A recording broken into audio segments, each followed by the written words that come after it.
મહાનગરપાલિકાના આડેધડ વિકાસથી સ્થાનિકો પરેશાન, રોષે ભરાયા। મહેસાણાથી રાધનપુર હાઈવે ડીમાર્ટ સર્કલ સુધી લગભગ 5 કિલોમીટર પર આઇકોનિક રોડ સામે સ્થાનિકોએ વિરોધ ઉઠાવ્યો। મહાનગરપાલિકામાં સમાવેશ થયેલા 3 કિલોમીટર લાંબા રાધનપુર રોડ વિસ્તારમાં ભૂગર્ભ ગટર વ્યવસ્થા નથી। વરસાદી પાણીના નિકાલની પણ કોઈ વ્યવસ્થા નથી। આવી પરિસ્થિતિમાં કરોડોના ખર્ચે ઝડપભેર બની રહેલા આઇકોનિક રોડ સામે સ્થાનિકોએ વિરોધ નોંધાવ્યો। નવી ગટરની દરખાસ્તનો ડીપીઆર તૈયાર થઈ ગયો છે।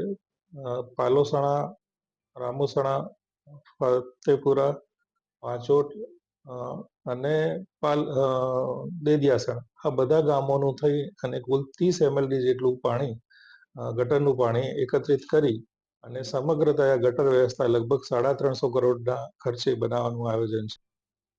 આઇકોન રોડ રાધનપુર રોડથી ડીમાર્ટ સર્કલ સુધી બનવાનું કામ શરૂ થઈ ગયેલું છે, પણ ત્યાંના રહીશોની એક માગણી અને વર્ષો જૂનો પ્રશ્ન, એકચ્યુઅલી અહીંના અધિકારી તંત્રને પણ એ ખ્યાલ છે કે વરસાદી પાણીના અંદર કમર સુધી પાણી ભરાઈ જવું, ગટર લાઇનની વ્યવસ્થા ના હોવી, એના કારણે દર વરસાદે દર ચોમાસામાં તકલીફ પડતી હોય છે। સોસ કૂવા ભરાઈ જવા, વારે ઘડીએ ટેન્કર મંગાવીને પાણી